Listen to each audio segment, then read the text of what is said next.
They laughed the first day he started shoveling dirt onto the roof. Not quietly, not from a distance. They stood along the fence line of the valley road, hands in pockets, watching Elias Crow throw load after load of earth against a rusted steel Quonset hut, as if he'd finally lost his mind. The hut had sat abandoned for years. Half-collapsed crates inside, bent tools, a warped wooden chair no one wanted. Its curved, corrugated shell was scarred with rust, the doorway hanging crooked on old hinges. No one had seen value in it, until Elias bought it cheap and hauled his belongings there in a single wagon. At first, people thought desperation had caught him. Then they saw what he was doing. He wasn't repairing the hut. He was burying it. Man bought himself a metal shed and decided to hide the evidence, someone said. The laughter rolled across the field. Elias heard every word. He kept shoveling. Wheelbarrow after wheelbarrow, he packed soil against the curved sides. He built retaining walls of timber to hold the banks in place. He layered straw between steel and dirt where he could. He hauled sod from the creek side and pressed it over the mound so roots would bind everything together. By the third day, only the front face of the hut remained exposed. By the seventh, it looked less like a building and more like a hill with a doorway. That's when Jonas Hale came. Jonas never missed a chance to witness failure. He climbed down from his horse and stood with easy confidence, boots planted in the mud, eyes traveling over the earth-covered mound. Well, he said, I've seen cabins, barns, dugouts, and root cellars. He nodded toward the buried Quonset. But this is the first time I've seen a man live in his own grave. The man behind him laughed. Elias tamped another section of soil with the back of his shovel. It's insulation, he said. Jonas grinned. It's dirt. It's both. Jonas walked closer, knocking his knuckles against the exposed steel near the doorway. Metal freezes in winter, he said. Burns in summer. Everyone knows that. Metal changes fast, Elias replied. Earth changes slow. Jonas frowned slightly, not because he agreed, but because he hadn't expected an answer. Elias continued. The hut gives structure. The soil gives stability. Temperature moves through earth slower than air. Jonas let out a laugh. You always did talk like books could keep a man warm. Elias finally looked at him. No, he said calmly. Building right does. That earned another round of laughter. Jonas spread his arms toward the valley below, where ordinary cabins stood with straight walls and smoke curling from chimneys. Those homes have held just fine. So far, Elias said. Jonas shook his head. There it is again. You always planning for some disaster no one else can see. Elias returned to work. Because he was. He had seen winters elsewhere.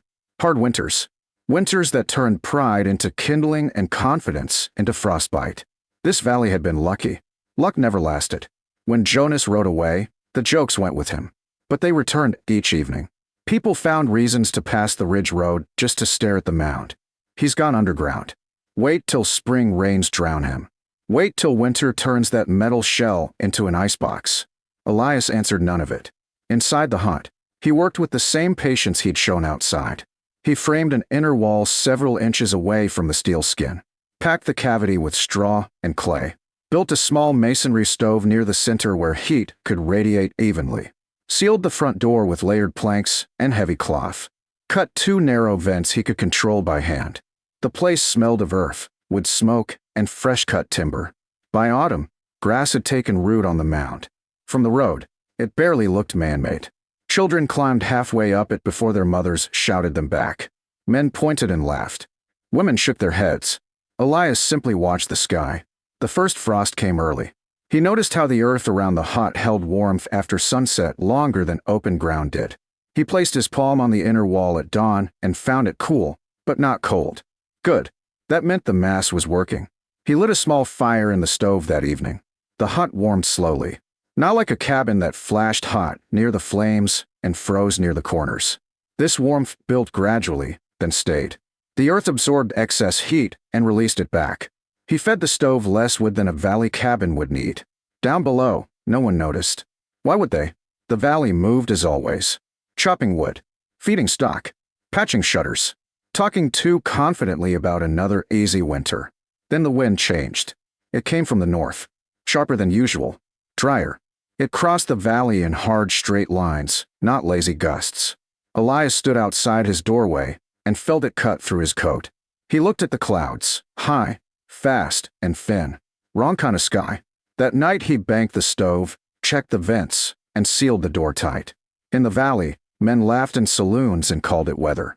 By morning, temperatures had dropped hard. Water troughs froze thick. Axes stuck to damp gloves. Doors opened to air that hurt the lungs. Still, pride is warmest before it fails.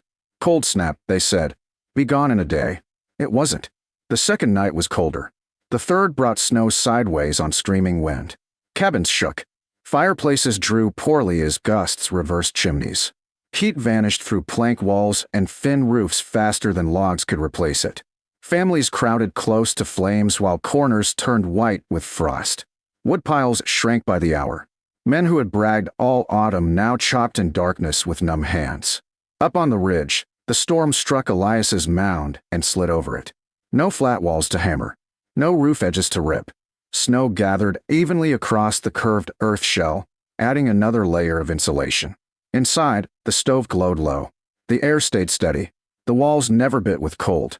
He sat at the small table, listening to wind roar harmlessly overhead like distant surf. Then came the pounding. Muffled at first. Then again. Harder. Desperate. Elias rose and crossed to the heavy door.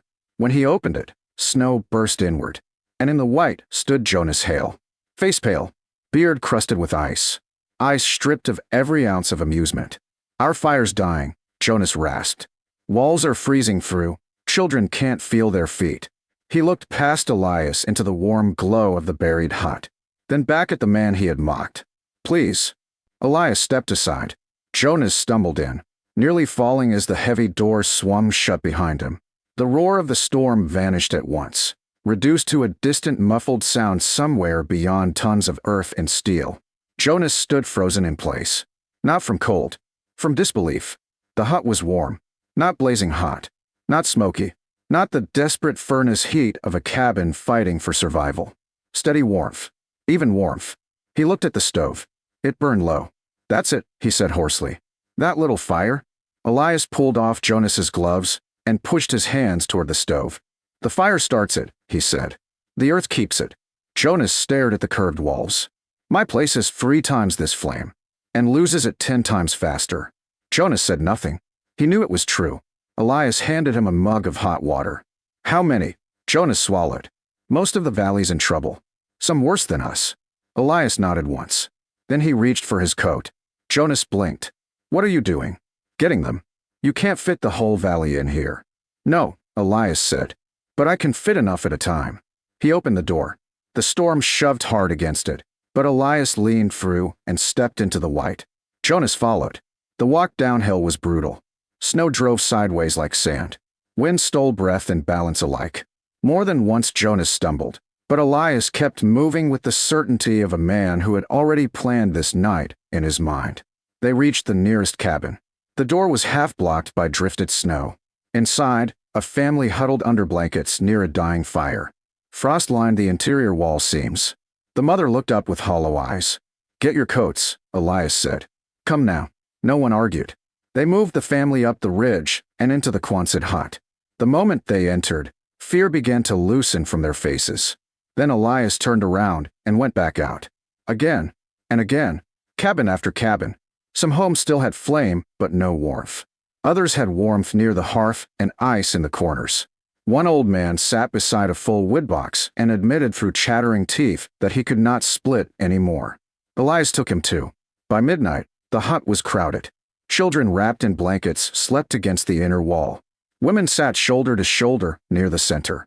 Men who once laughed now stood silent, feeling heat rise gently from a structure they had called a grave. No one complained about space. They were alive. Jonas watched Elias adjust the vents, add one small log to the stove, then check the walls with the palm of his hand. You knew, Jonas said quietly. Elias looked over. I knew cabins lose heat fast in wind. I knew Earth doesn't. Jonas shook his head. No, you knew we'd need this. Elias considered that. I knew someone would. The storm worsened toward dawn. Wind screamed across the ridge, but inside the mound it became nothing more than a dull pressure. Snow piled deeper over the buried sides, thickening the insulation. The hut grew warmer, not colder. People noticed. A woman touched the wall in disbelief.